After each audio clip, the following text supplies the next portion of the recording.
Do you ever feel stuck using the same basic words in English over and over again? Let's say, for example, that you go to see a movie in the theater, and then later a friend of yours asks you how it was. And then your response is, the movie was good. But really? Is that how your experience actually was? Because maybe what's in your mind is something more along the lines of, oh, the movie was really captivating. I was on the edge of my seat the entire time. So if you watch today's lesson until the end, you'll discover how to express your thoughts and your feelings in English more naturally, just like you do in your native language.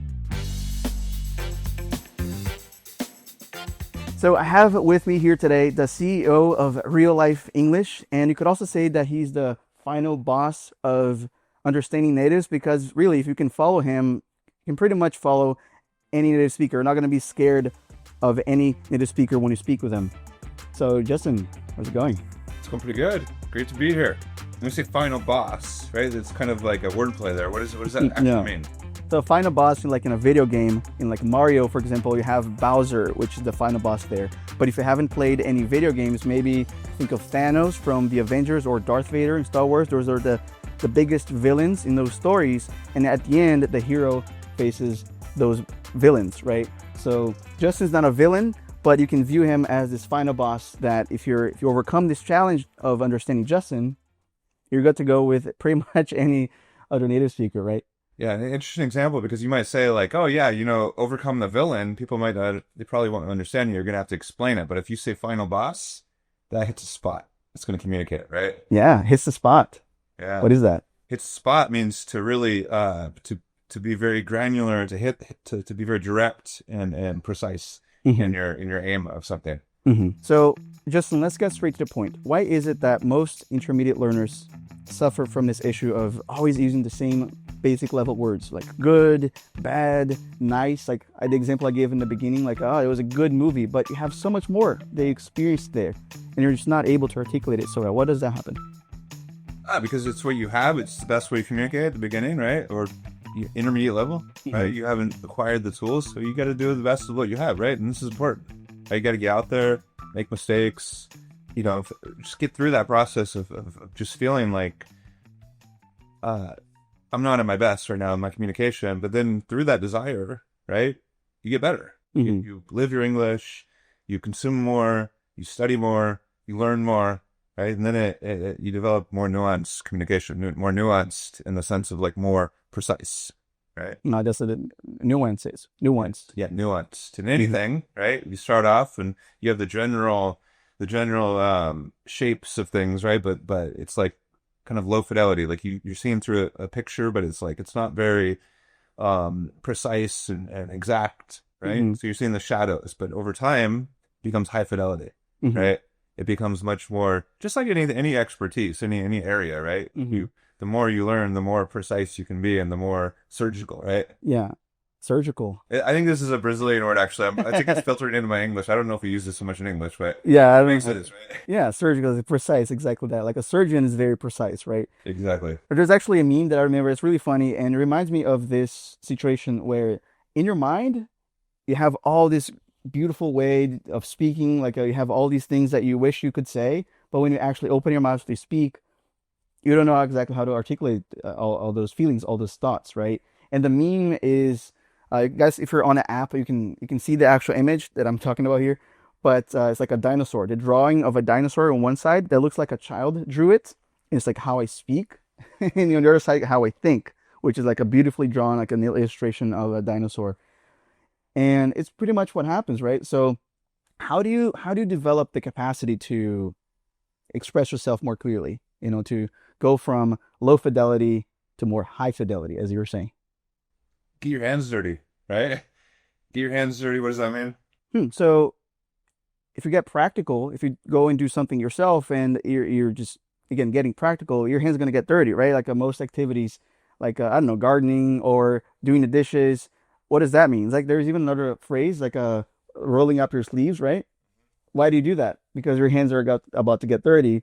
So like you're just getting ready for the action, right? Yeah, you can say that to roll up your sleeves and get your hands dirty, right? Exactly. Those two can go together. Yeah.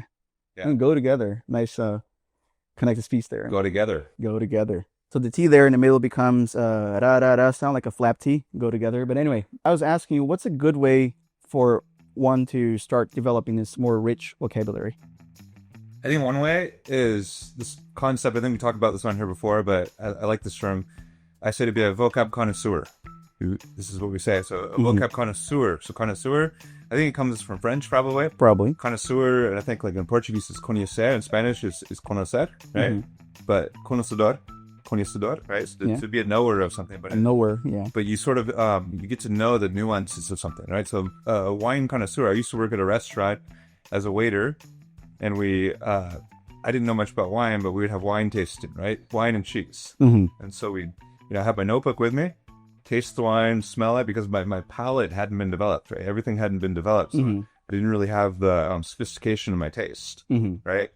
And so we taste it and then just try to be aware. What's going on? Be curious. I wonder, what does this mean? What's happening here? Yeah. You develop a much richer palette of taste. And the same thing with vocabulary, right?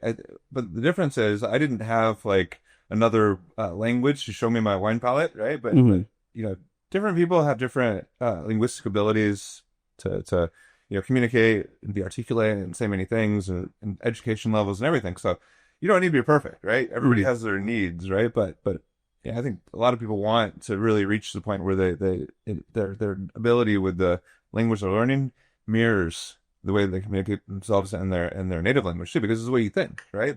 You don't need to translate. This is the key to not translating, right? Because ultimately you have all the tools to be able to communicate, right? So I think there is this sense of being curious. A lot of people just aren't curious about new words, right? So if you hear a word that you don't know, it's just being curious, being like, note of it. It's like if you're watching a TV series, for example, right? You're watching, you're listening to this right now, just take notes, right? Take notes. Jump on the app. You can practice with the flashcards. We help you remember, right? We help you sponge up those words and use them, right? So you can double check. But anyway, that's it's a long answer to a short question. No, but I think to summarize like the last part of what you're saying, curiosity. And curiosity is something that needs to be exercised. How do you exercise it? I think there's two levels now that I'm thinking about it. There is the internal energy level. You just feel that burst of energy as soon as you see something new and something that piques your sense of wonderment. Like piques your curiosity, piques your sense of wonder, right? This is a conjugation. What does it mean?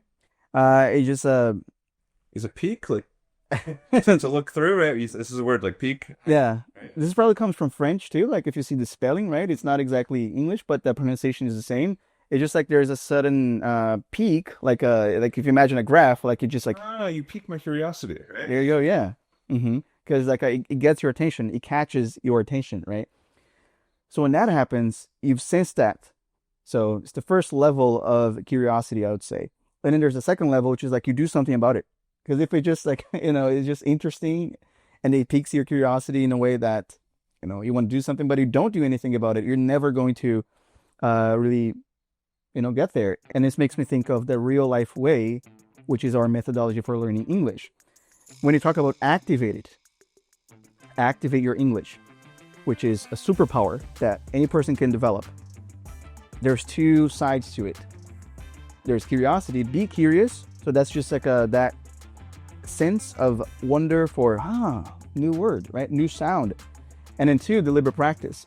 So what follows up curiosity is a deliberate practice of doing something about it. Writing it down, right?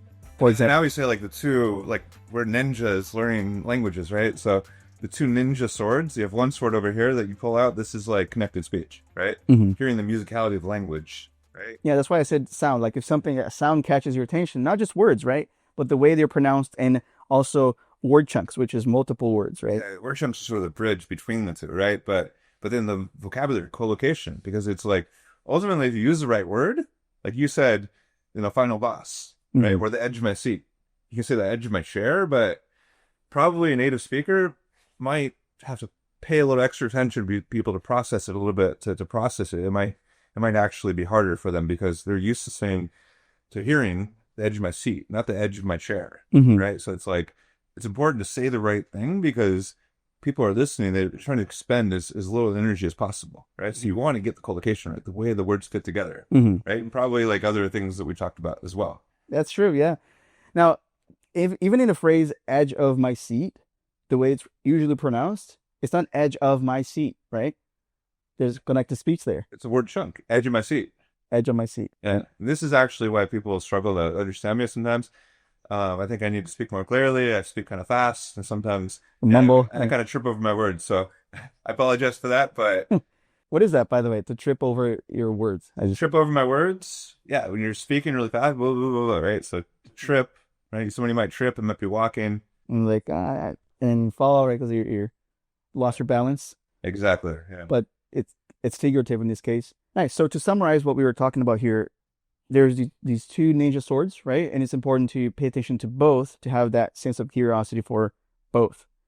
Now, I was thinking, just another question that I had for you is that usually teachers give their learners, their students, a list of words to learn, right? Like even on YouTube, you go to YouTube and you see all these lessons, like learn 50 words or 100 words. And while that can be useful, to watch a video that gives you that, but when it's just a list like this, I don't feel like particularly that's so effective because I didn't learn it this way. But I don't know about other people so much. Like as with my own students back in the day when I was teaching them directly, like in person, I wouldn't do that, So how do you feel about that? On the one hand, it's each to their own. It's like, whatever works for you. But on the other hand, like one of the things that we do here at RealLife English, we all talk about living your English, right? Mm-hmm. So there's expression in English, live and learn, right? You live and you make your mistakes and you learn, right? But we kind of apply this to English too, right? Because in traditional methods, so it's oftentimes like, oh, I'm going to learn here. I'm going to study this.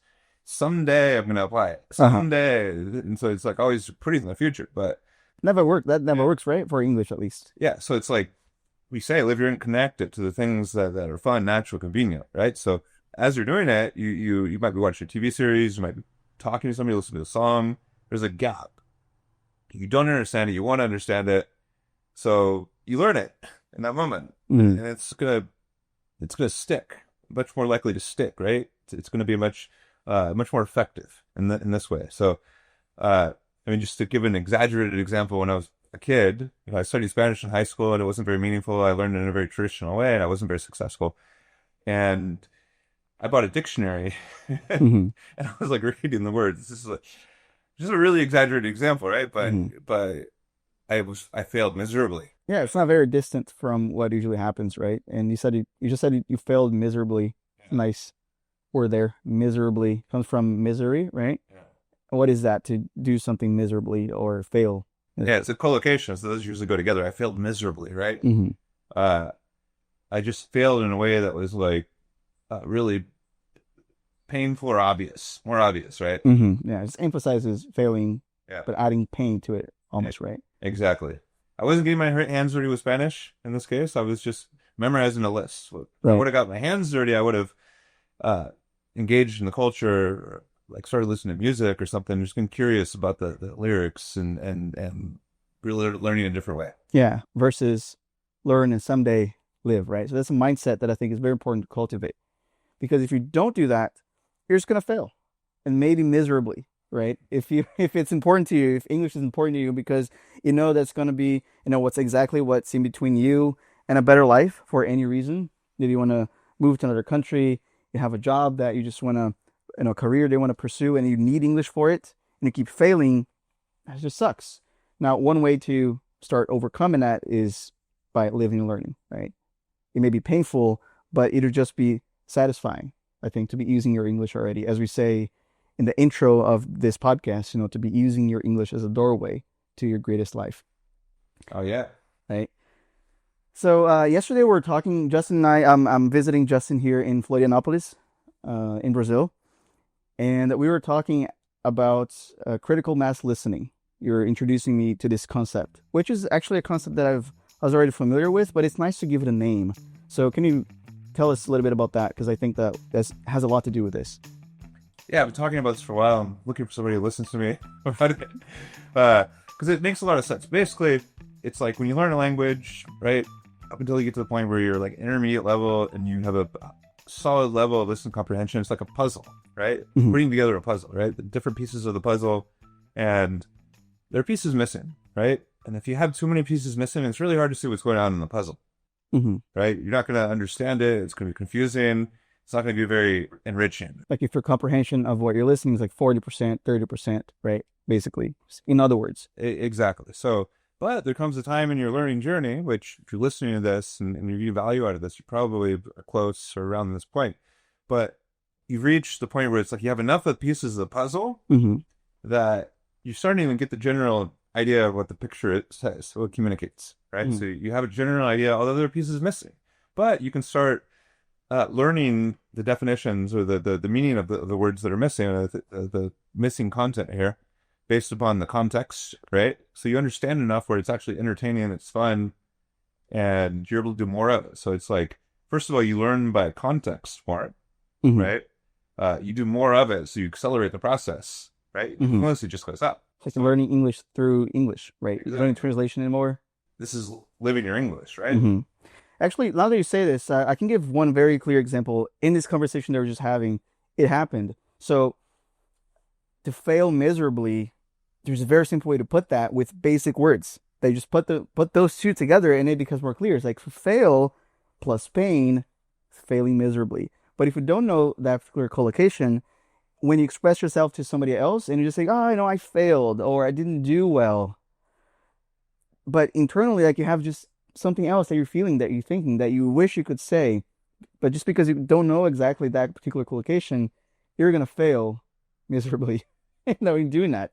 So it's not hard to learn advanced collocations if you know how basic words actually form them, like smaller pieces, right? So anyway, how can a learner go from understanding like 40% to maybe 60, 70%, probably more closer to listening critical mass, where they can just use English to learn more English? How can one do that? Well, you need to build the building blocks. Vocabulary is the building blocks. This is a really important part, right? Connected speech really helps too, right? But you need enough of the building blocks. So how many words do you know?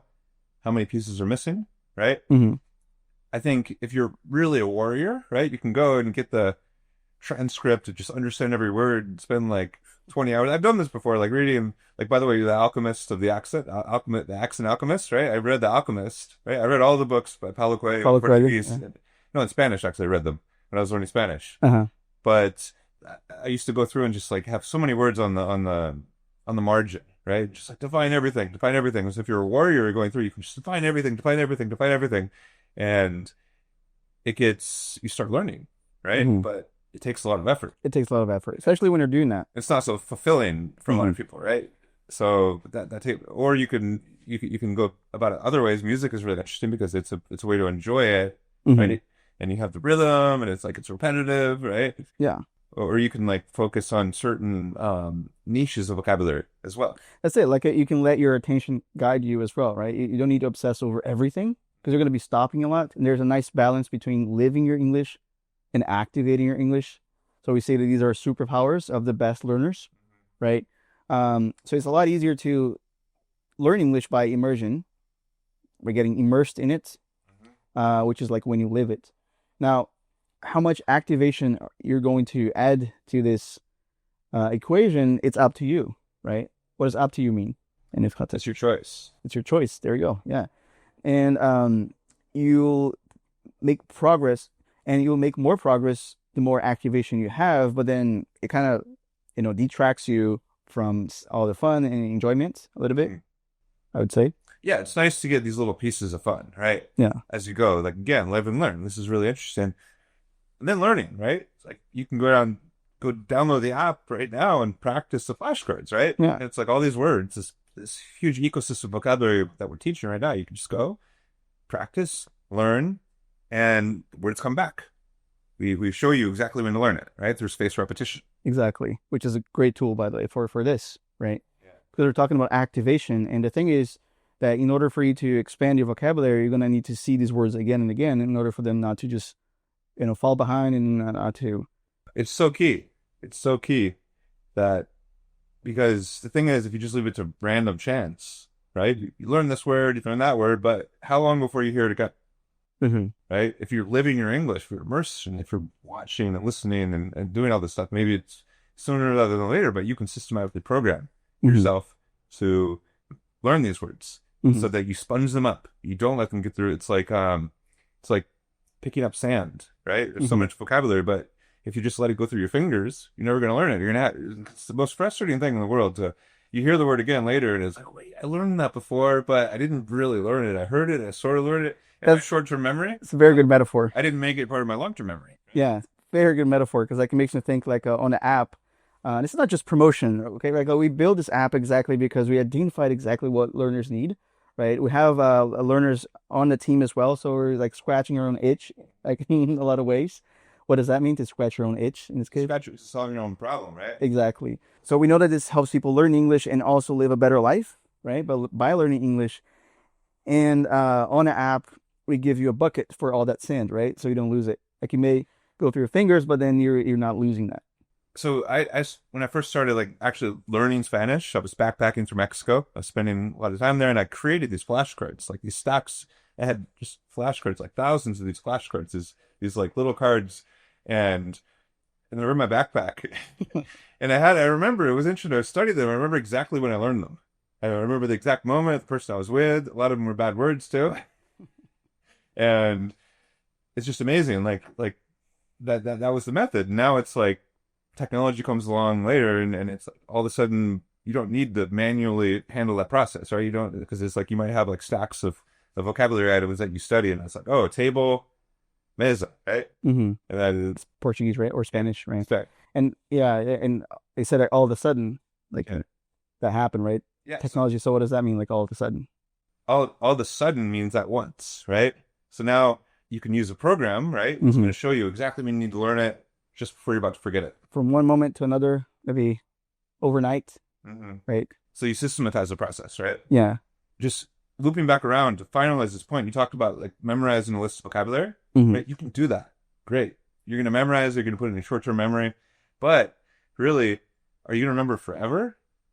Right? Is it meaningful to you? Right? Just like the person who crams for their test. I'm sure you've done this. Cram for your test. What does cram mean? To try and input a lot of something in a very small space, right? Yeah. So it's like you don't study for the entire semester, and then the night before you cram for the test, and you don't actually learn it. You just remember it the next day, and you suffer a lot, right? But it's not effective learning, right? So, but if you had studied throughout the entire quarter, the entire semester, right? By the end, you're going to remember it forever. It's going to be a permanent part of your knowledge. Make it a part of your life. Yeah. Right. Anyway, so just to recap this whole conversation, just like to look back and see everything that we covered. So just to recap, what would be one thing that learners could do, and that one action would already get them closer to having all this rich vocabulary so they can express themselves more clearly, more freely? We shared a lot of tips today. We did, yeah. Right. So the idea of spaced repetition is really interesting. So right now is a good chance to practice your spaced repetition. Take out a piece of paper or open a document on your computer and just write down, what do you remember from this episode? What are the things that hit you? What are the things that impacted you? Right? Just do a brain dump. What's brain dump mean? Do this. Like we have a lot of stuff in your mind, and then you take it out of your mind somewhere else, a piece of paper, right? Yeah, just dump it. Get it out of your head. Yeah, right? Dumping is exactly dump that. Dump can be garbage too, right? To dump it, right? Or to break up with somebody in a kind of a bad culture. To dump a person, right? Yeah. Or dump trash. Yeah, but brain dump is to get out of your mind onto paper.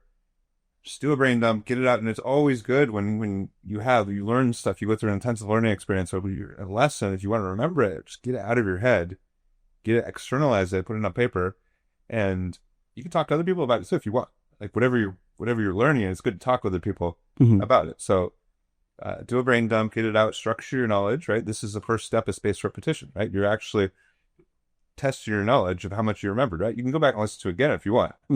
And then take notes and do that. But I think if you're trying to remember word by word, you're not actually learning, because you're not connecting the neurons trying to remember those words. Right. And it's okay to go back and listen to it again, right? To just listen again. It's actually... So the effort of trying to remember is actually what helps you remember, right? That is a good point, yeah. So that's spaced repetition, right? It's not just like learning flashcards in a systematic way. It's actually anything you're learning by just repeating it in a spaced way, and it becomes a permanent part of who you are. right? It can be flashcards, vocabulary. It can be pronunciation.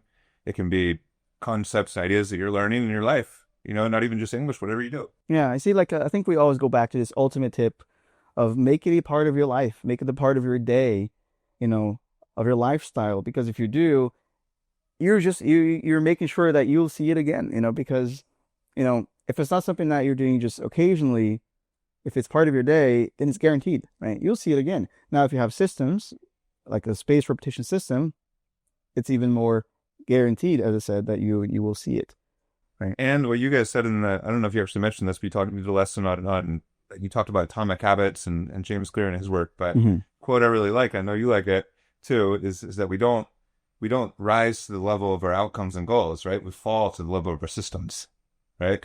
No, I love that quote from the book, and we didn't cover this particular one. I wanted to include it in the lesson. The lesson I'm referring to is how to learn English, how to become fluent in English in 2025, even if you're fluent. So the book Atomic Habits gives you all these lessons, all these learnings that you can apply, that even if you're busy, you can cultivate habits, right?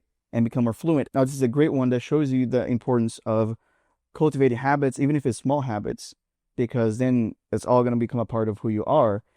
And it's so much easier to do that if you have systems in your life, or as I like to call lifestyle. I think lifestyle is just more friendly, right? It's a word that you can picture something. You can picture your day, your activities, right? And I think lifestyle is also something that people relate to as something that they want to cultivate, right? We all want to have a certain lifestyle. And that lifestyle that you have in mind, if you know exactly what that is, then you can begin today to build that with the end in mind, right? You can start creating that lifestyle already as you are picturing it in your mind. So yeah, how does that fit in your lifestyle, guys? Like, how does activating your vocabulary fit in it? Think about it. I've spoken to Nira, one of the people who work with us at RealLife. We've done lessons where I've mentioned her, and I just think she's the perfect example of a great learner, because she obsesses over the same lesson, the same piece of media, and like listening over and over again. And I think that is a great habit to have. And she'd do that so she could live her English first, and then should activate the second time that she'd be listening, should be paying more attention to specific things. And I think she'd listen for a third time even. And she created space for that in her own life. When she was going to work, she was commuting, which means like to go to work, driving or by bus. That's when she would listen. So even without supposedly having time at all, you know, could say I have 0 minutes per day, you know, to be doing that. But really, aren't you, you know, doing the dishes, or don't you really have anything that you can listen and internalize these lessons while you're doing that? So think about it. Yeah, and as you're connecting the things you love, the things you do already, right? And then you become a vocab connoisseur of things that you love. Yeah, because ultimately, I think these are just, sorry to say this, but these are just excuses, right? Like that we come up with, like, I don't have time. And I know it's fair to say that. It's not a problem to say that, but what are you going to do about it, right? Ultimately, got to find a way. And there's some people who have done it, and these people are really inspiring. Just by knowing that they have done it, then you can do it too. And that's why I brought it up. And that's why I brought up Nira. And I'm going to leave the link in the description for the lesson where we covered her story and what was exactly that she did. But yeah, Justin, thanks for joining me in this lesson. I really wanted to cover this because I do think that of the learners that I speak with, there's this gap, you know, between what they're thinking and what they really want to say, that usually the resources that learners go after, that they seek, is like list of vocabularies. That's why I also asked you that question. And I don't have a problem with list of vocabulary, list of words, but if it doesn't have meaning to you, it's not gonna stick. Now, guys, a great way that you can support us if you're watching this lesson on YouTube is by hitting the subscribe button down below, and also the bell, and liking this video, because that really helps other learners find us on YouTube. And if you're listening to us on Spotify or Apple Podcasts or any streaming platforms, also you can do the same. You can follow us, because again, that helps these platforms know that this is valuable for you, and it may be valuable for other learners as well. And if you're not listening or watching this lesson on the RealLife app, what are you waiting for? We just talked about it today, and it is really the best way that you can learn with these lessons. We give you so many resources that will help you internalize all this vocabulary. Plus, it's a great way for you to be able to follow what we're saying. We give you interactive transcripts as well.